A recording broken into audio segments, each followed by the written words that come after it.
Alhamdulillah, nusalli wa nusallim ala al-mab'uthi rahmatan lil alamin, nabiyyina Muhammadin wa ala alihi wa ashabihi ajma'in. Amma ba'd.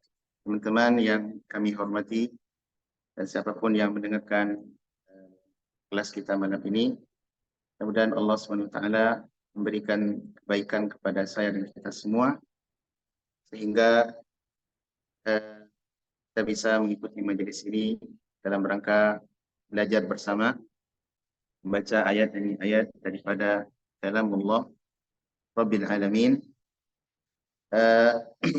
Dan mudah-mudahan majlis kita terhitung majlis yang bernilai ibadah di sisi Allah Subhanahu wa taala, sehingga kita bisa memperoleh ilmu, bekal dan menambah keimanan sebagai bekal untuk menghadap Allah Azza wa Jalla.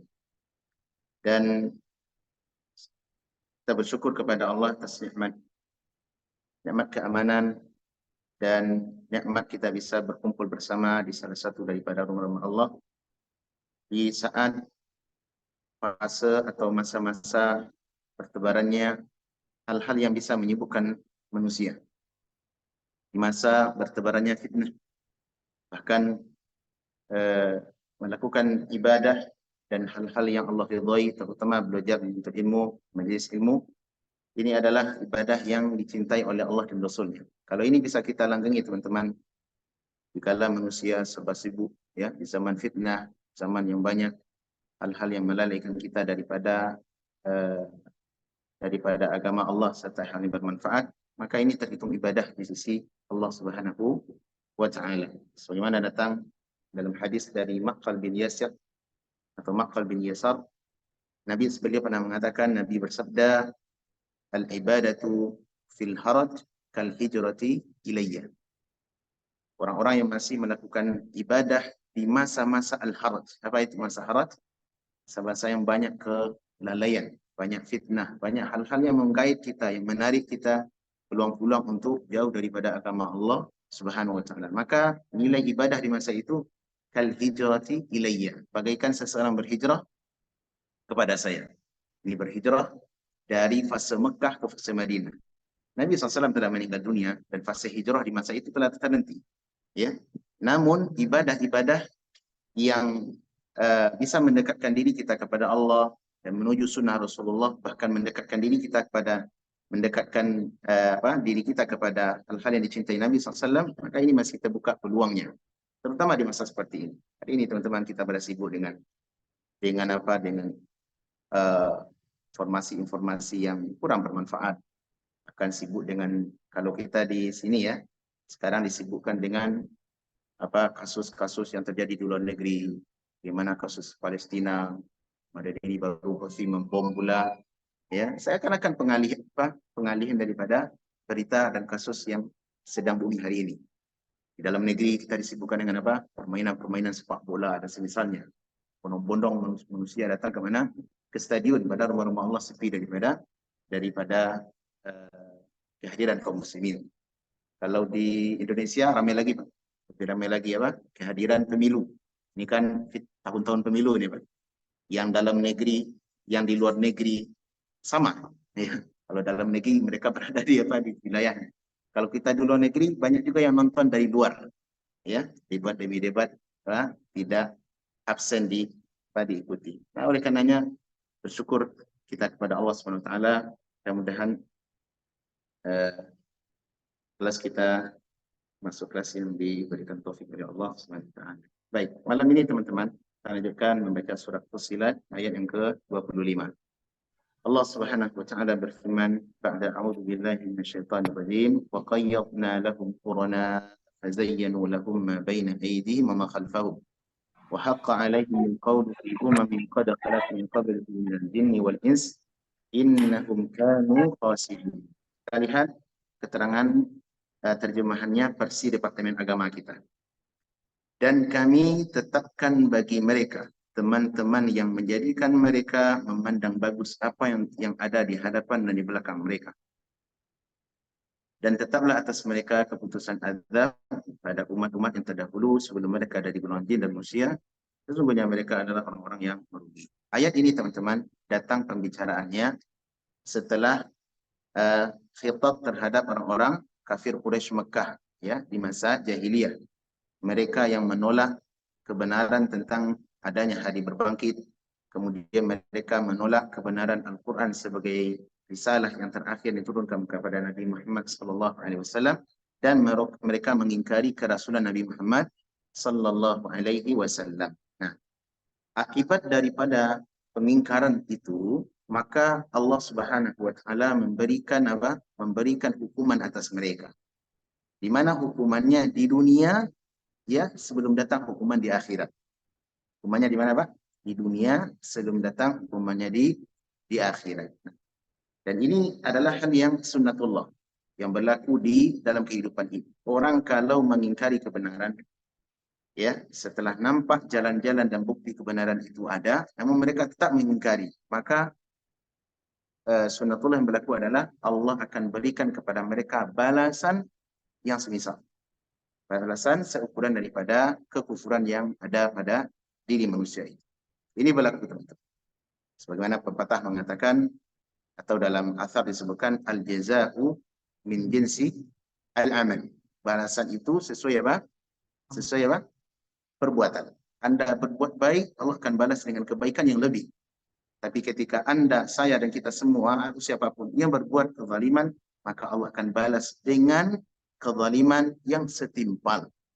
Yang setimpal. Kalau kebaikan lebih. Kalau kezaliman sama. Allah adil apa tidak? Adil sekali. Baik.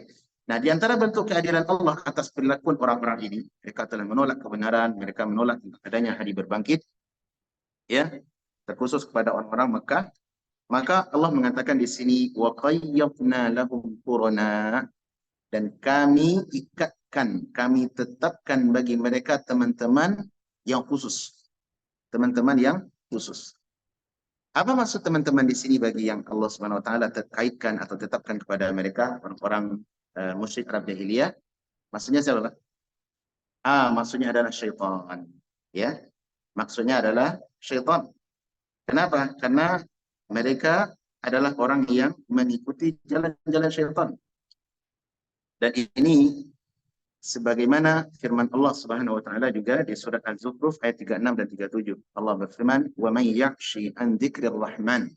Siapa saja yang berpaling daripada peringatan Ar-Rahman, peringatan Allah, nuqayyid lahu syaitana, maka kami akan kaitkan, akan kami berikan kepada mereka syaitan, ya, fahuwa lahu qarin, sementara syaitan itu akan senantiasa membersamainya. Qarin artinya adalah orang yang sesuatu yang membersamai, itu qarin namanya.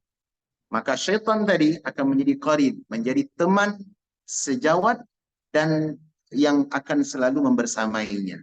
Nah, apa biasanya pelakuan syaitan? Syaitan kalau membersamai kita, apa yang diperintahkan, Pak?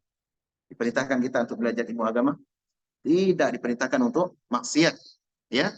Maka kata Allah, wa innahum layasuddahum aw layasuddunahum 'anis sabil, sementara sesungguhnya mereka itu benar-benar akan senantiasa menghalangi mereka, menghalangi orang yang berteman dengan syaitan tadi dari jalan yang benar. Syaitan akan senantiasa menghalangi atau menghindarkan manusia dari jalan yang benar. Wa yahsabuna annahum muhtadun. Ini lebih parah, Pak. Sementara mereka sudah bekerja salah, namun masih merasa sedang di atas petunjuk. Ini repotnya di sini, Pak. Karena maksiat itu, teman-teman, cara manusia memandang, ada maksiat yang dilakukan, tapi dia tahu itu maksiat. Ini orang ini tercela, tetapi masih di bawah kelompok yang kedua. Apa itu? Ada orang yang melakukan maksiat, tapi justru maksiatnya dipandang seakan-akan dia sedang melakukan ketaatan, melakukan ibadah. Ada apa tidak, Pak? Banyak sekali. Kira-kira mana yang parah? Mana yang parah? Yang kedua yang parah. Orang kalau berbuat maksiat dan dia tahu itu maksiat, ini kita ingkari perbuatan ini. Akan tetapi dia masih oke lah. Masih rendah level apa? Masih di bawah, masih belum separah level yang kedua. Ya. Ada orang minum apa namanya? Minum menunggak bir, pohon. Ada orang berzina. Ya kan? Tapi dia tahu itu perbuatan itu salah, sehingga mereka lakukan sembunyi-sembunyi, ya, dilakukan di tempat-tempat yang tidak kelihatan orang. Cuma di sana ada pula orang yang minum khamar namun dan berbuat zina, tapi menyangka ini ibadah kepada Allah SWT. Kerusakan mana? Kerusakan yang kedua. Ada apa tidak? Ada banyak orang-orang seperti ini. Seperti orang siapa? Orang Rawafidh. Yang mereka menjadikan standar agama mereka adalah nafsu dan syahwat. Mereka telah menjadikan satu syariat di antara syariat mereka yaitu melakukan perzinaan dengan nama tanda kutip mut'ah, kemudian mereka menganggap itu adalah jalan untuk membeli surga Allah SWT. Sampai hari ini berlaku. Hari ini berlaku. Ini. Anda kalau lihat bagaimana orang-orang Rawafidh itu yang sekarang di Irak, di Iran, mereka menjadikan wanita sebagai apa? Perdagangan bebas. Ya. Wanita itu wanita-wanita yang bersongkok, yang bercadar malah dibeli oleh lelaki-lelaki berjenggot pakai songkok pula. Maharnya apa, Pak? Tergantung sesuai kesepakatan. Kalau 2 hari, sekian ratus dolar. Sepekan, sekian ribu dolar. Nah, gitu. Akadnya dengan siapa? Dengan syekh-syekh mereka. Wah, berikan akad. 2 hari, 2 hari sekian. Maharnya itu, kemudian akadnya sekian, setelah 2 hari, maka Anda harus pisah. 2 hari boleh bawa kemana saja, tinggal di hotel mana, itu sudah disiapkan. Dan itu seakan-akan diberikan apa? Formalisasi dari apa? Dari negara Iran sendiri. Sampai hari ini. Dan ini bukan cerita bohong. Anda bisa lihat saja di YouTube bagaimana sejarah Iran dan Irak dari dari daulah Sunniyah, dari negara-negara yang di dalamnya mayoritas Ahlus Sunnah dirubah menjadi Ahlu Ar-Rafidh Syiah. Dan mereka membuat apa? Membikin perbuatan maksiat atas nama agama. Ini buruk, Pak. Dan banyak orang-orang kalau mau melampiaskan nafsu udah datang aja ke sana. Beli wanita-wanita yang dia pilih dan dia dengan bernikab, dan di saat yang sama mereka kalau sedang berbuat maksiat itu, inilah jalan menuju surga Allah. Seakan-akan maharnya adalah menuju surga. Dan ini buruknya, teman-teman. Nah, di sini sama Allah juga mengatakan, kata Allah SWT, kami tetapkan bagi mereka apa? Teman-teman. Kami tetapkan bagi mereka apa? Teman-teman. Yaitu orang yang akan menyamai senantiasa menyamai mereka. Nah, kata Allah, fazayyanu lahum ma baina aydihim wa ma khalfahum. Di mana syaitan-syaitan itu akan senantiasa menghiasi perbuatan-perbuatan mereka, baik dari arah belakang ataupun dari arah depan. Jadi semua perbuatan maksiat, kekeliruan, kekafiran, kemusyrikan yang mereka lakukan dihiasi oleh syaitan seakan-akan inilah jalan yang benar. Dan ini yang lebih parah. Ini yang lebih parah. Perbuatan menganggap baik, keyakinan menganggap baik perbuatan buruk. Itu parah itu. Parah sekali.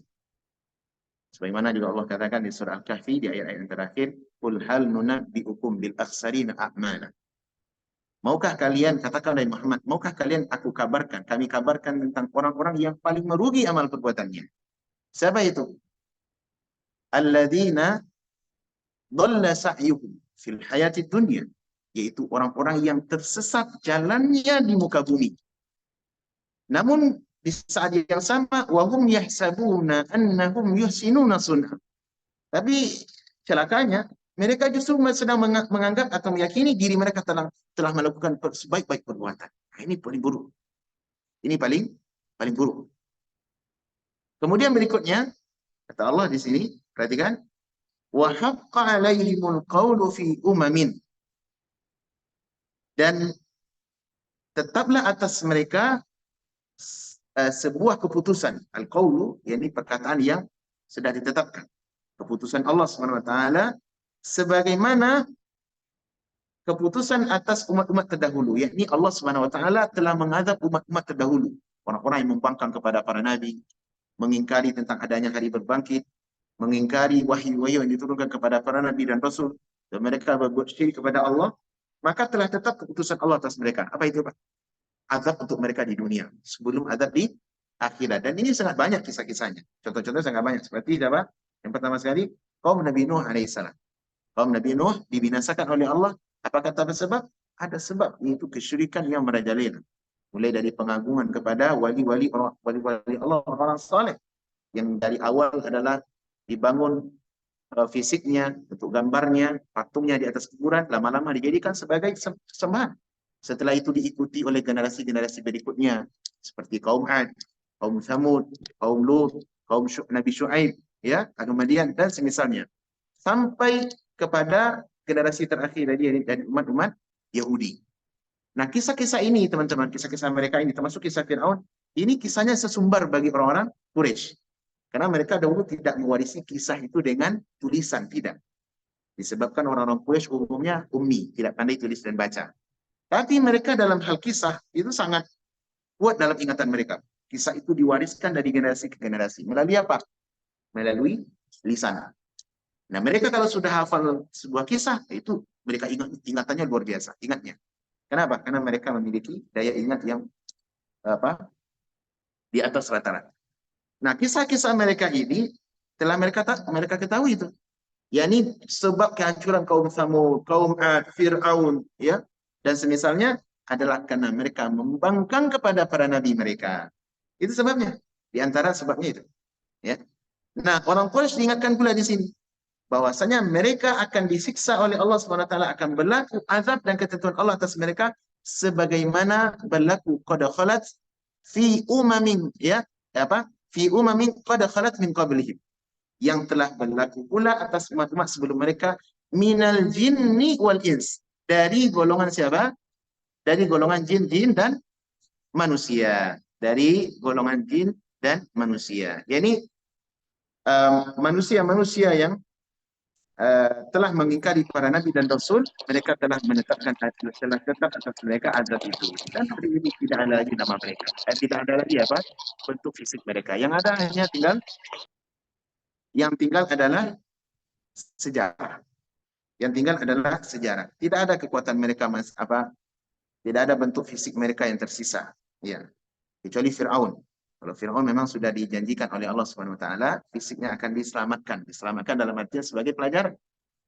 Sebagai pelajaran, dan hari ini masih ada dimumikan oleh di satu tempat, dan saya tidak tahu di mana tempatnya, tapi intinya mayoritas daripada orang yang telah dimenasakan tidak ada tinggal lagi sedikit pun dari mereka kecuali sejarah.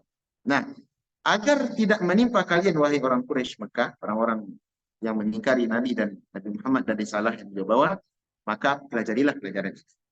Ambillah pelajaran itu. Akan tetapi mereka tetap mengingkarinya. Kemudian kata Allah, innahum kanu khasidin. Dan sesungguhnya mereka adalah orang-orang yang merugi. Ini pelajaran yang sangat besar, teman-teman, di ayat ini, bahwasanya sebab daripada perbuatan maksiat akan mengundang kawan-kawan yang buruk. Perbuatan maksiat akan mengundang kawan-kawan yang buruk. Kenapa, Pak? Karena kemaksiatan itu dia akan mencari orang yang sefaham dengannya, yang sejenis, yang separtai. Itu maksiat, Pak. Dan mungkin orang ahli maksiat tapi berteman dengan orang-orang yang suka ke masjid, itu jarang, nggak ada. Ada ceritanya. Sebagaimana pepatah Arab mengatakan, fa inna tuyura taqa'u ala ashkaliha. Sesungguhnya burung-burung itu, burung-burung pipit, dia akan mencari sekawanan yang sama pula dengannya. Tidak mungkin burung pipit temannya dengan apa? Dengan burung elang. Mau tidak, Pak? Makan bareng kita pipit dengan elang? Tidak mau, Pak. Burung pipit sama burung pipit, burung elang sama burung elang. Kalau mereka sempat bertemu, maka akan saling memakan. Demikian pula kita manusia. Orang-orang yang baik, maka kumpulannya orang-orang yang baik. Sebagaimana datang dalam hadis Nabi SAW, inna ruha jundum mujannada. Sesungguhnya ruh itu adalah tentara-tentara yang berbaris, di mana dia idza ta'arafa ittalafa. Jika saling mengetahui, dia akan saling berlemah lembut. Iya. Tapi kalau mereka adalah orang yang tidak sepaham, maka satu yang lain saling mengingkari. Orang yang baik biasanya berteman dengan orang yang baik. Orang yang buruk berteman dengan orang yang buruk. Tidak ada yang mereka join. Pasti ada kelainan dan ketidaksejalanan kalau mereka bertemu. Dan ini bisa kita rasakan dalam kehidupan kita, teman-teman. Saya dan kita semua mungkin punya pengalaman dalam ini. Kita kalau bertemu dengan seseorang itu, pasti kita punya sense tersendiri. Ini orang ini kalau sembuh, tidak seret kita untuk berteman dengannya. Mungkin hanya bisa say dan hello saja. Kabar itu. Tapi untuk dijadikan teman, dijadikan untuk bertukar pemikiran, untuk diskusi tentang kebenaran, tentang ilmu, tentang agama, ini sesak nafas kita dengannya. Kenapa? Enggak masuk. Diajak kepada kemana? Ceritanya apa? Kita mau ngajak cerita ilmiah kepada ilmu, dia ngajak cerita apa? Ceritanya bola, ceritanya artis-artis gitu. Enggak masuk. Nah, inilah kehidupan teman-teman. Oleh karenanya, pelajaran yang juga bisa kita ambil dari hal ini, bahwasanya pengaruh teman itu, pengaruh maksiat akan mengundang teman yang buruk, dan pengaruh teman akan mengajak ke seseorang kepada apa? Kepada kebiasaan temannya. Itu terjadi. Oleh karenanya teman itu teman-teman dalam agama kita mendapatkan urusan persahabatan ini, temanan, mendapatkan perhatian besar dalam syariat Islam. Tidak mudah. Urusan pertemanan, tidak semua orang yang bisa, yang ketemu harus kita temani, nggak bisa. Kita percaya kepada semua orang, nggak bisa juga. Ini dibantah bentuk kebodohan seseorang, yaitu dia sebagaimana perkataan daripada Muhammad bin Mansur At-Tusi, salah seorang ulama yang pernah dipuji oleh Imam Ahmad bin Hanbal rahimahullah, dan pernyataan ini disebutkan oleh Ibnu Jauzi dalam kitab beliau Sifatus Safwah. Al-Imam Muhammad bin Mansur At-Tusi rahimahullah pernah mengatakan, sittatu khisalin yu'rafu bihal jahil. Ada 6 perkara banyaknya, 6 ciri seseorang itu dikatakan dia bodoh. Salah satunya apa? Dia membenarkan mudah wathiqah likulli ahad. Dia mudah percaya kepada setiap orang. Artinya ini menjadikan teman, ini dijadikan teman, ini dijadikan teman. Tidak ada pilih memilah. Ini bentuk orang bodoh. Oleh karenanya Islam memberikan perhatian besar terhadap urusan pertemanan. Ini apa pertemanan yang harus kita cari? Carilah teman-teman yang seideologi. Teman-teman yang baik, teman-teman yang saleh, yang ketika kita salah, dia akan mengingatkan kita. Ketika dia keliru, kita ingatkan, dia akan berterima kasih kepada kita. Ini teman yang baik. Dan urusan pertemanan, teman-teman, sangat memberi pengaruh sangat yang kuat dalam kehidupan. Seseorang dikenali dengan apa? Siapa temannya. Saya kalau pengen tahu siapa Andrian ini, saya lihat dari tempat orangnya, tidak perlu tanya ke dia. Saya kalau ketanya ke dia, dia akan menjawab lain daripada realita. Tapi cukup tanya, lihat siapa teman-temannya. Itu kaidah itu. Paham? Siapa teman-temannya? Kalau temannya biasanya adalah orang yang rajin ke masjid, orang belajar ilmu, menghafal Quran, diskusi suka dia apa orang-orang berpendidikan, maka saya tahu orang ini seperti ini. Tapi kalau temannya adalah sebaliknya, bisa kita tebak orang tidak baik. Paham? Oleh karenanya urusan teman sangat besar. Kata Arab mengatakan teman itu as-sahibu yashub. Teman, sahabat, dia akan menarik. Sahabat itu akan menarik. Datang dalam hadis dari Nabi SAW tentang perumpamaan orang-orang yang berteman dengan orang yang baik dan persahabatan dengan orang yang buruk. Dalam hadis yang sahih, Nabi bersabda, "Matsalul jalis salih wa jalis su." Perumpamaan teman yang baik dan teman yang buruk. Kahamilil miski wa nafikhil kir. Teman yang baik diumpamakan bagi orang penjual parfum. Dan teman yang buruk bagai pandai besi. Apa faedahnya? Kata Nabi SAW, kalau hamilil misk, orang yang menjual parfum, pilihannya ada beberapa. Satu, imma Anda bisa membeli parfum kepadanya, sehingga Anda mendapatkan aroma wangi. Kalau tidak, apabila Anda tidak punya uang, maka dia bisa memberi Anda. Mungkin sesekali kasih hadiah. Jadilah hari ini jualan agak lancar. Udah sini Bang Andrian, kasih hadiah satu. Kasih parfum satu. Padahal tidak punya uang, kita kan kasih hadiah. Minimal kalau tidak satu dua ini, yang ketiga, apa itu? Kita akan mendapatkan aroma wanginya. Baju kita masuk ke tempatnya jualan parfum, apa? Wangi baju kita. Inilah perumpamaan teman yang baik.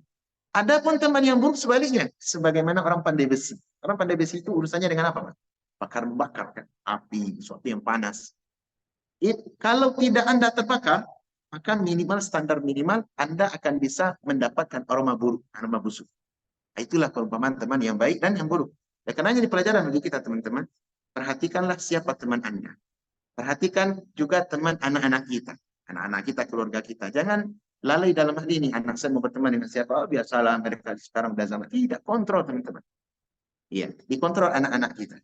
Karena teman memberi pengaruh yang sangat besar. Dan pertemanan yang baik, komunitas orang-orang yang saleh, orang-orang yang belajar ilmu agama, ini sangat penting untuk kita berikan perhatian. Untuk kita bergabung dengannya. Lebih-lebih kawan-kawan, kita yang sekarang berada di negeri perantauan. Saya dan kita semua kan di negeri perantauan. Kita bukan di tanah air kita, tidak.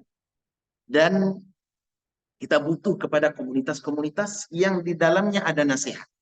komunitas yang sama-sama belajar agama, saling menasehati, saling mengingatkan, saling memotivasi dalam kebaikan dan kebenaran. Ini kan kita butuh komunitas seperti ini.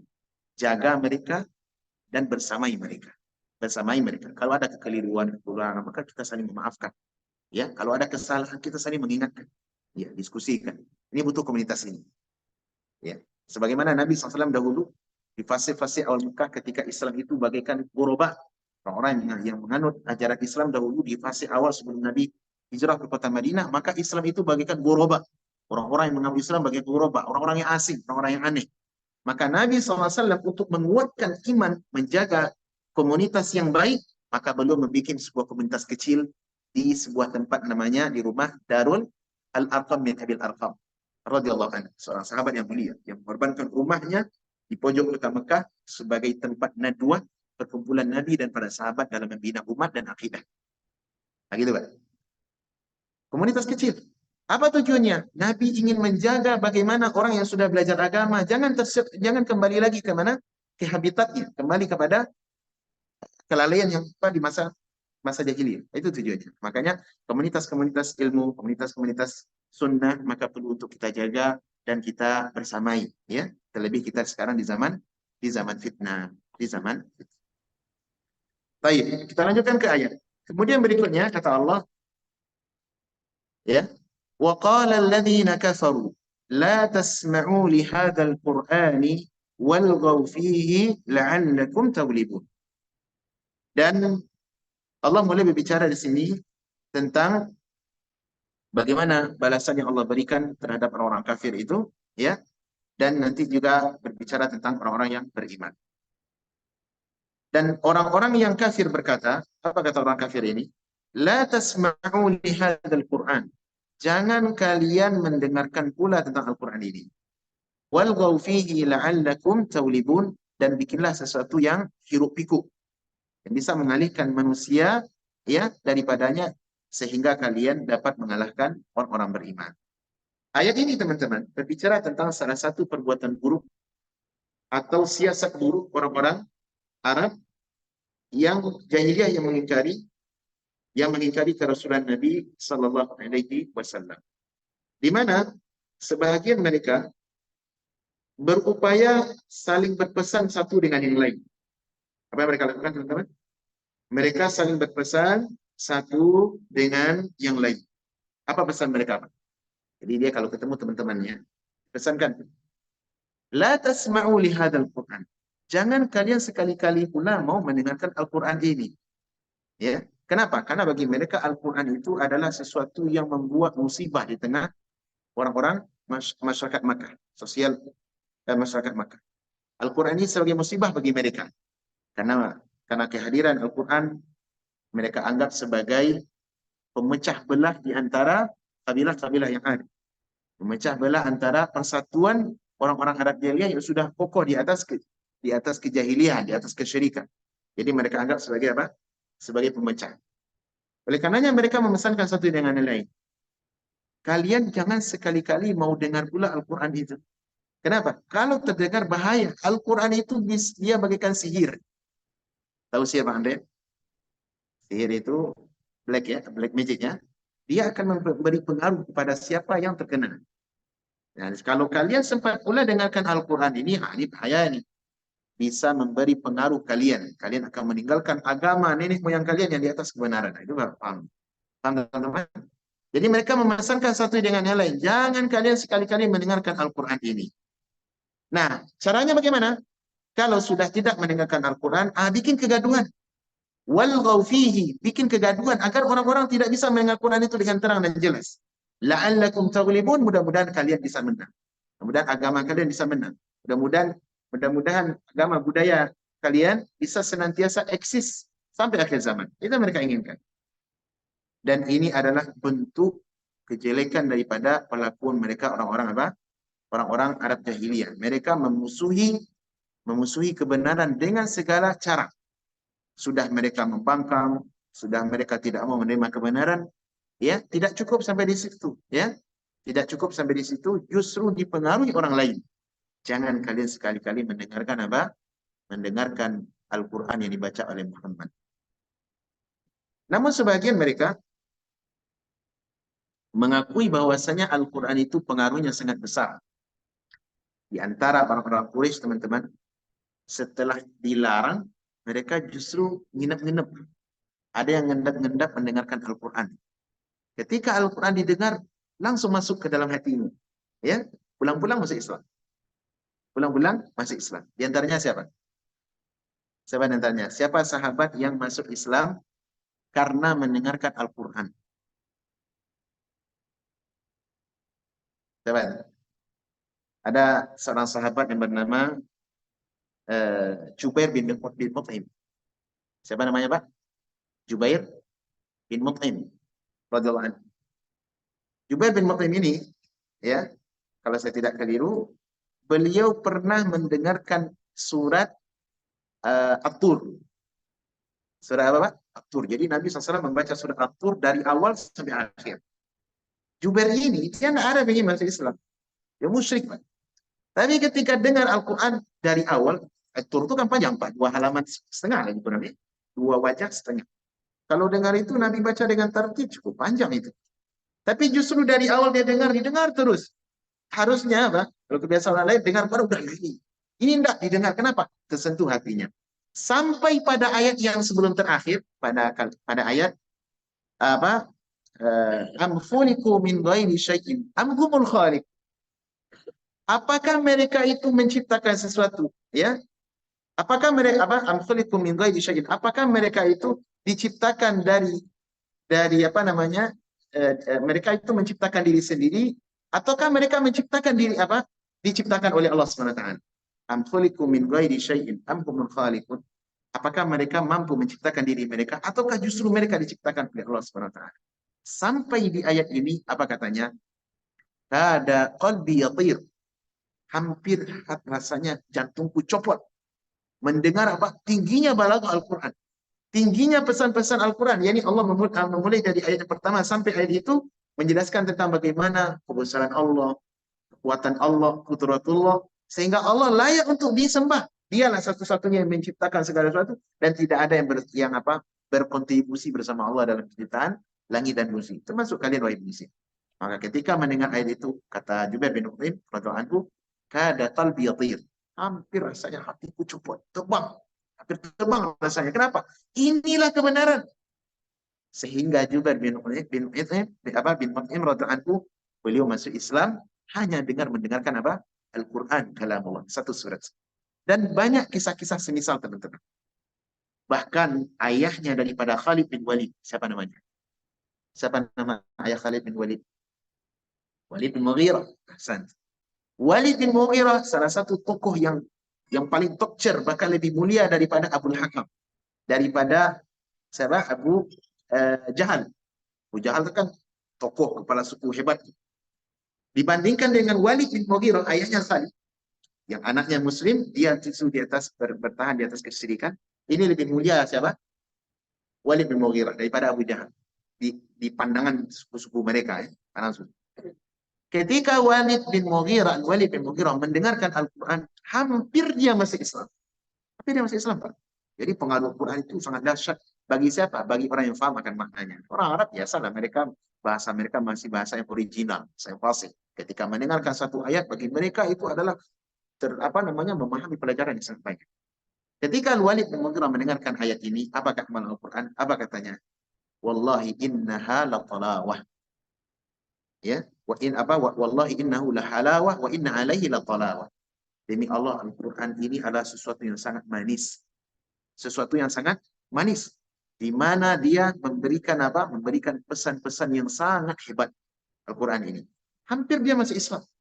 Tapi setelah kembali kepada Qurana usul, kepada kawan-kawannya dari komunitas yang buruk, Abu Jahal, Abu Hakam semisalnya, maka ditanya, wahai Walid, ini kayaknya wajahmu sudah berubah. Tidak seperti yang semula engkau pergi. Artinya apa? Ada perubahan di wajah Walid.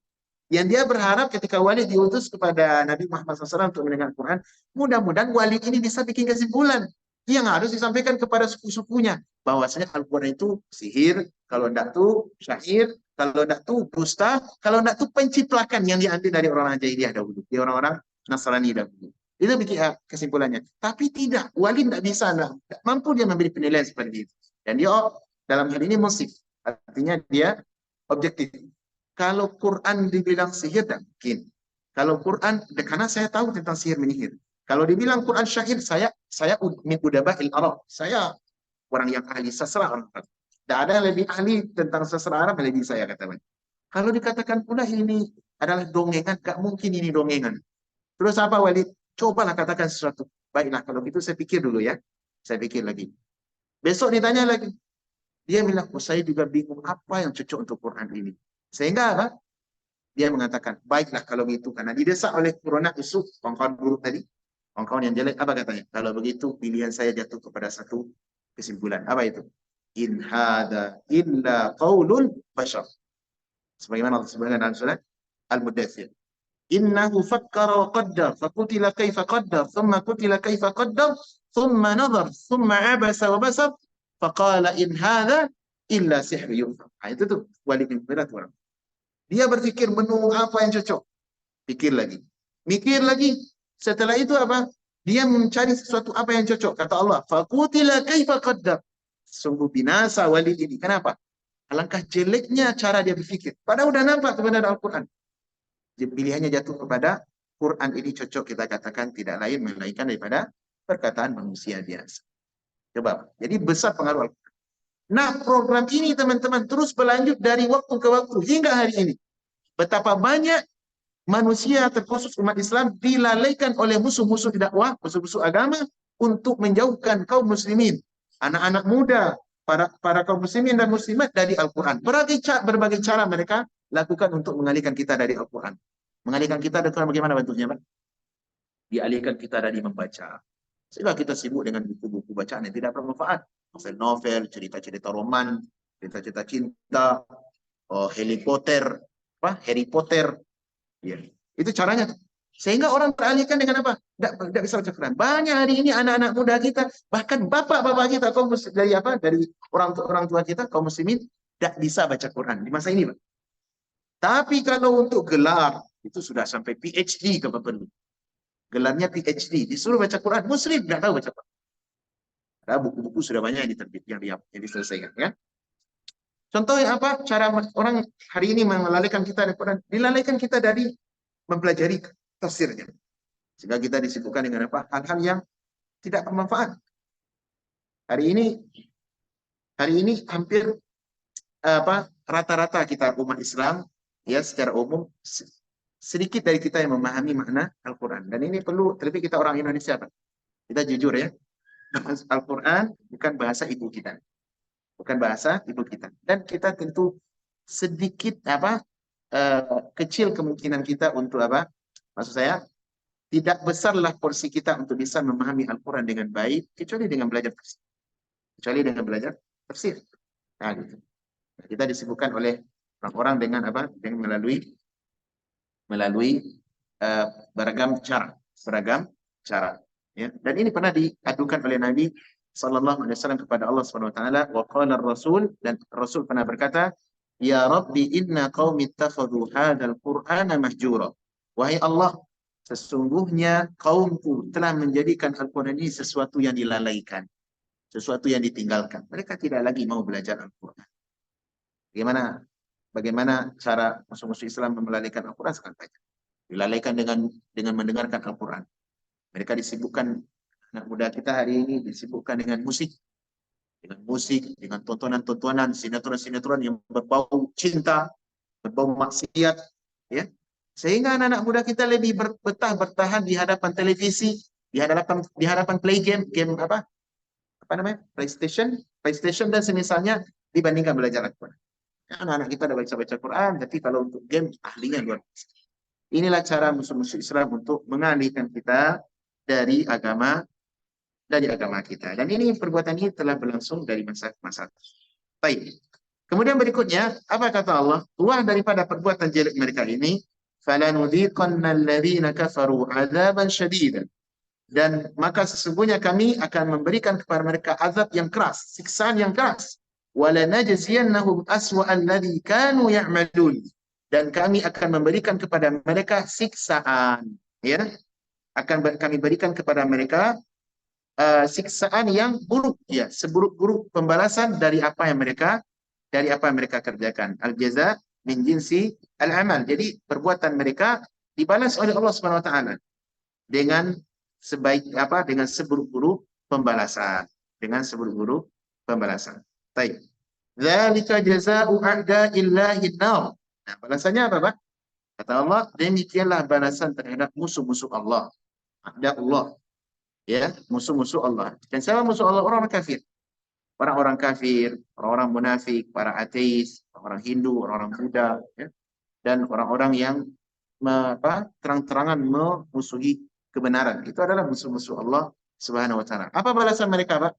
An-naru, neraka. Balasan bagi mereka adalah neraka Jahannam. Lahum fiha darul khuld, dan bagi mereka neraka itu adalah negeri yang dikekalkan. Negeri apa? Yang dikekalkan. Jadi mereka orang-orang kafir kekal di dalam neraka selama-lamanya. Dan neraka itu, teman-teman, adalah makhluk yang dikekalkan. Dia memiliki sifat kekal sebagaimana Allah juga punya sifat kekal, tapi kekekalannya berbeda. Allah kekal dengan sendirinya, adapun neraka dan surga dikekalkan oleh Allah Subhanahu wa taala. Jadi tidak benar pernyataan keyakinan sebagian orang surga dan neraka itu tidak abadi. Surga dan neraka tidak abadi, akan ada masanya nanti. Dia akan habis sendiri. Ya, ini adalah keyakinan yang bertentangan dengan keyakinan Ahlus Sunnah wal Jamaah. Baik. Kemudian jazaa'an bima kanu bi ayatina yajhadun, sebagai balasan atas keingkaran mereka terhadap ayat-ayat kami. Ya. Jadi siapa saja yang menghalangi manusia dari mendengarkan Al-Quran, dari mempelajari Al-Quran, menghalangi manusia dari sunnah, dari dakwah yang benar, maka mereka termasuk orang yang jahid. Apa itu jahid, Pak? Orang yang membangkang kepada Allah Subhanahu wa taala. Karenanya segala sesuatu sebab yang makar yang dibikin oleh musuh-musuh Islam untuk menghalangi kita dari belajar agama, ya, maka hendaklah hal ini kita hindari semaksimal mungkin. Baik. Kemudian berikutnya kata Allah, wa qala alladziina kafaru, dan orang-orang kafir berkata. Di mana orang-orang kafir yang berkata, teman-teman? Dalam neraka. Setelah mereka dicampakkan ke dalam neraka, ternyata di sana ada pembicaraan. Apa kata mereka? Rabbana arinal ladaini adallana minal jinni wal ins. Ya Rabb kami, perlihatkanlah kepada kami dua jenis orang yang telah menyesatkan kami dari bangsa jin dan bangsa manusia. Ini pernyataan siapa, Pak? Pernyataan orang-orang kafir ketika berada di dalam neraka. Dia meminta kepada Allah, ya Allah, setelah kau masukkan kami dalam neraka, sekarang ada permintaan kami yang terakhir. Apa itu? Perlihatkan kepada kami orang-orang yang telah menyesatkan kami dahulu dari golongan jin dan golongan manusia. Apa tujuannya? Naj'aluha, atau kata mereka dalam ini, naj'alhuma, agar kami letakkan keduanya. Ini siapa yang menyesatkan kami di jin dan manusia? Tahta aqdamina, di bawah kaki kami. Di bawah kaki kami, liyakuna minal asfalin, agar mereka termasuk orang-orang yang menjadi orang-orang yang hina. Jadi, wahai Allah, tolong perlihatkan kepada mana orang-orang yang telah menyesatkan kami. Dan ini bentuk penyesalan dari orang-orang kafir, di mana mereka akan membenci, akan memusuhi, akan menyatakan perang dan permusuhan terhadap orang yang telah menyesatkan mereka di dunia.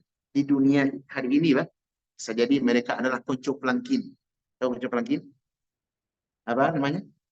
Teman dekat.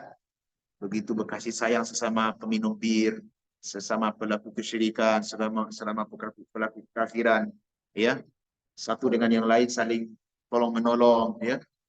Itu di dunia, teman-teman. Untuk di akhirat ceritanya bisa lain, sama. Mereka satu dengan yang lain akan saling bermusuhan, akan saling melaknat, akan saling mencaci maki. Dan ini datang dalam banyak ayat. Coba kita dengar bagaimana kisah yang lain Allah sebutkan di surat Al-A'raf. Dengar keterangan Allah di ayat yang ke-38. Ketika orang-orang kafir ini telah masuk ke dalam neraka, maka satu dengan yang lain saling mencaci, saling melaknat. Apa kata Allah? Qala dakhulu fi umamin qad khalat min qabli minal jinni wal ins. Allah berfirman, masuklah kalian semuanya sekalian ke dalam neraka bersama umat-umat yang terdahulu dari bangsa jin dan manusia. Campakkan mereka dalam neraka. Kullama dakhalat ummatun la'anat ukhtah. Setelah masuk satu kelompok dari orang-orang kafir tadi, orang-orang kafir dimasukkan ke dalam mereka berkelompok-kelompok. Mereka diseret, ditarik, kemudian dilemparkan karena mereka berkelompok-kelompok sesuai dengan kadar kemaksiatan mereka. Di mana kalau sudah satu kelompok masuk ke dalam neraka, mereka akan kemudian didatangkan kelompok yang berikutnya, mereka akan la'anat ukhtaha, dia akan melaknat kelompok berikutnya. Kelompok yang telah menyesatkan mereka, yang telah mengajak mereka untuk berbuat kekafiran kepada Allah. Hatta idza daraku fiha jami'a, sehingga apabila mereka telah masuk ke dalam ke dalam neraka itu semua sudah ngumpul di dalamnya, apa kata Allah? Qalat ukhrahum liulahu. Kelompok yang pertama, ya, kelompok yang pertama akan berkata kepada kelompok yang lain, Rabbana haula'i adalluna. Wahai Allah, itulah orang-orang yang telah menyesatkan kami dulu di dunia. Fa'atihim adzaban dhi'fan minan nar. Kalau begitu ya Allah, tolong berikan azab yang lebih berat, yang lebih berlipat-lipat dibandingkan azab yang kau berikan kepada kami. Ini laknat siapa, Pak? Follower. Kepada siapa? Kepada siapa? Founder. Jadi follower melaknat founder. Ikutan melaknat apa? Pimpinan. Bawahan melaknat pimpinan. Jadi pimpinannya tuh dilaknat oleh apa? Musuh-musuhnya. Hari ini mungkin mereka begitu bersukaria, satu dengan yang lain tolong menolong, ya, bangga dengan keberhasilan mereka membunuh kaum muslimin, membantai kaum muslimin. Ya. Di akhirat nanti kondisi seperti ini. Kemudian apa kata Allah? Allah berfirman, likullin dhi'fun. Sesungguhnya masing-masing kalian sama-sama dapat balasan yang berlipat gula. Tidak ada bedanya. Mau follower, mau founder, mau ikutan, mau atasan, mau bawahan sama. Kalian dapat jatah yang sama. Walakin la ta'lamun. Tapi sayangnya kalian tidak tidak mengetahui. Artinya apa? Mendapatkan posisi yang sama. Ini menunjukkan gambar kepada kita teman-teman bahwasanya bangsa jin dan bangsa manusia yang mana mereka satu dengan yang lain saling menyesatkan, di dalam mereka akan gontok-gontokan, saling melaknat, saling mencaci. Kenapa dulu Anda sesatkan saya? Kamu yang salah. Bahkan iblis pun di hari itu berlepas diri. Sebagaimana Allah sebutkan dalam surah Ibrahim, wa qala syaitan, dan syaitan berkata dia itu. Ini dalam neraka nih, Pak. Khutbah iblis dalam neraka, ini ada ayatnya dalam surah Ibrahim. Wa qala syaitan lamma qudiyal amru. Setelah syaitan berkata ketika urusan telah ditetapkan, artinya masuk surga, masuk neraka. Apa kata syaitan? Innallaha wa'adakum wa'dal haq. Sesungguhnya Allah telah menjanjikan kebenaran dahulu kepada kalian di dunia.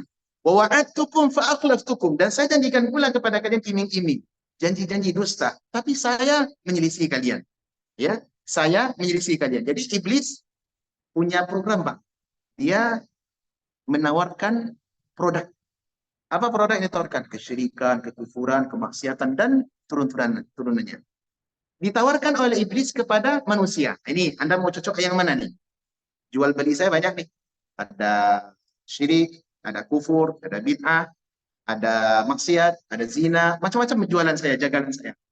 Nah, Allah sudah janjikan juga kepada kalian dulu di dunia, syirik haram, neraka, kufur haram, masuk neraka, ini maksiat haram, masuk neraka. Allah sudah janjikan itu. Tapi meskipun demikian, janji Allah dan janji saya, kalian lebih percaya kepada janji saya. Namun, fa'akhlaftukum, tapi saya menyelisih, saya berlepas diri daripada yang kalian lakukan. Kalau begitu hari ini apa kata iblis tadi, kata syaitan tadi? Fala talumuni walumu anfusakum.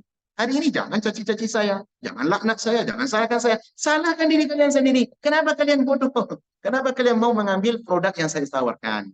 Coba, Pak. Ma ana bimusrikikum wa ma antum bimusrikhi. Ya, inni kafartu bima asyraktumuni min qabl. Inna dhalimina adzabun alim. Hari ini tidak ada caci maki lagi. Saya lepas ini daripada yang kalian lakukan dulu di dunia. Kenapa kalian tuh sudah disampaikan oleh Allah kebenaran, sudah diingatkan oleh Nabi itu salah, tapi kalian mesti mau kudu kepada tawaran saya. Hari ini saya ini kafartu bima asyraktumuni min qabl. Hari ini saya berlepas diri dari semua kesyirikan yang kalian lakukan dulu. Walaupun saya cuma saya ngajak. Jadi hari itu, Pak, teman-teman, gak ada lagi namanya pertemanan. Yang ada adalah permusuhan sampai seterusnya. Inilah kondisi orang-orang kafir di mana? Di dalam neraka.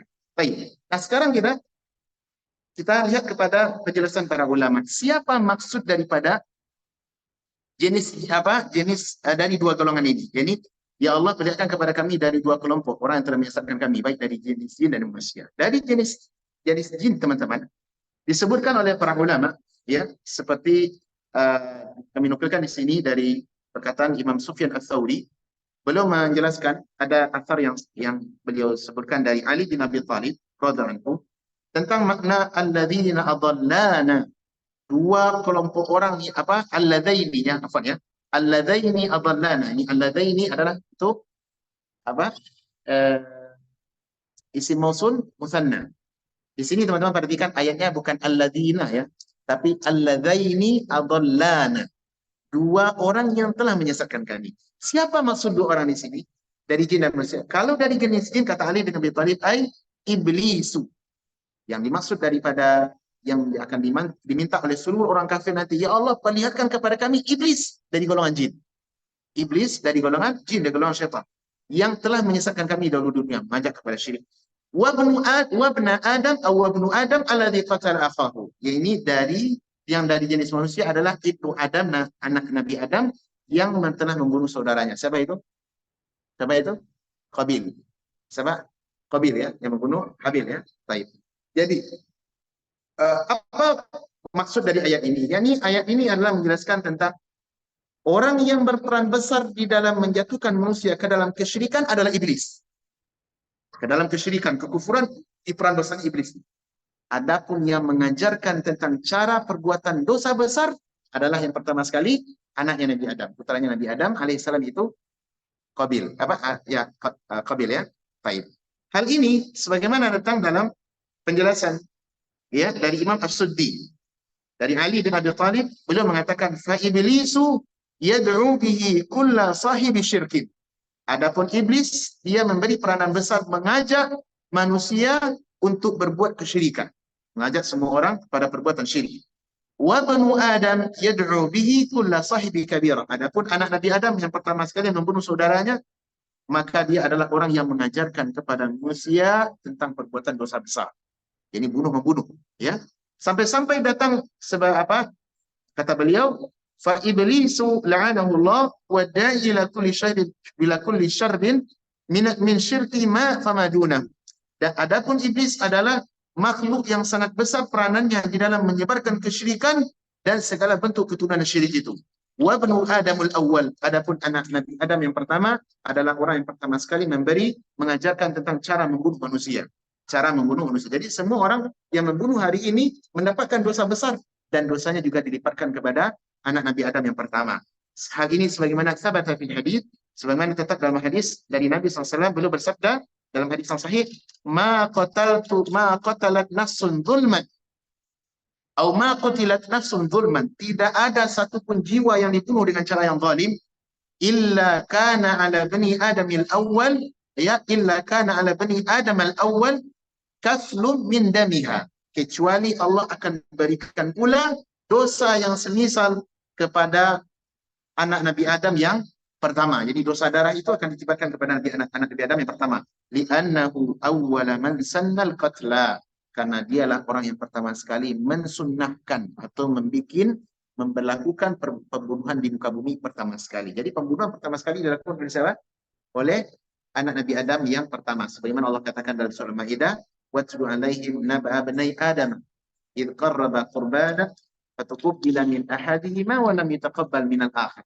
Dan ceritakanlah kepada manusia, wahai Muhammad, tentang dua anak Nabi Adam yang berselisih. Satu sedekahnya diterima, yang kedua sedekahnya tidak diterima. Apa yang mereka lakukan?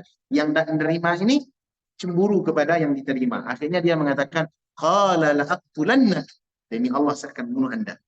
Ya, demi Allah, saya akan membunuh Anda. Inilah syariat yang dilakukan. Nah, yang dimaksud dengan dua orang ini, teman-teman, mereka adalah dari golongan, kalau dari golongan syaitan siapa itu? Dari golongan siapa?